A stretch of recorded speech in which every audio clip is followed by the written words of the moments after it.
বাজির স্থান নাই। চিল্লা বলেন ঠিক কিনা? এদেরকে কত দাওয়াত দিই, মুসল্লিকে হুজুর এই কথা বলছে, দলিল চাই।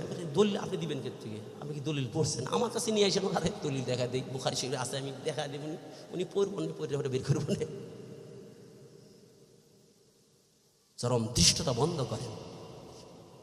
নিজে আলেম হন, রসুল বলছেন নিজে আলেম হও, আলেমের ছাত্র হও। আলেম হইতে পারো নাই, আলেমের ছাত্র হয়ে যাও, আলেমের ছাত্র হও, তাহলে ভালো হইব। আলেম থেকে দূরে থাকবা, যত আলেম থেকে দূরে থাকবা ইসলাম থেকে তত দূরে সরবা। চিল্লা বলেন ঠিক কিনা? হুজুরের একটা কথা, হুজুরের ইসলামী প্রোগ্রামে একটা কথা শুনছিলাম, হঠাৎ করে কথাটা মনে পড়ল। আলেমদের সাথে না চললে যা হয়, একজনের শুনছে মুজাহাদা করতে হবে। মুজাহাদা করলে ওয়াল্লাযিনা জাহাদু ফিনা লানাহদিয়ান্নাহুম সুবুলানা, মুজাহাদা করলে রাস্তা আল্লাহ পাক খুলে দিবে। কি মুজাহাদা? কয় মনে যা চায় তার উল্টা করতে হবে। মনে যা চায়, কথা বলে না, মনে যা চায় তার উল্টা করতে হবে। আমার খালি কি আতর ব্যবহার করতে মন চায়, সুগ্রাণ নিতে মন চায়, তাহলে এর বিপরীত কি নিতে হবে? তাহলে দুর্গন্ধ কি?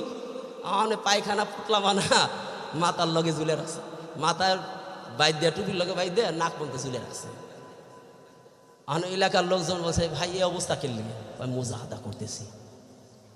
মুজাহাদা হইতেছে না পায়খানার গিরান শুকতেছে? কিল্লে এরকম হলো, আলেমদের মাধ্যমে মুজাহাদা করতে হবে। মুজাহাদা কি জিনিস এটাই বোঝে না। চিল্লা বলেন ঠিক কিনা? বুঝতে হবে মুজাহাদা কোন জিনিস।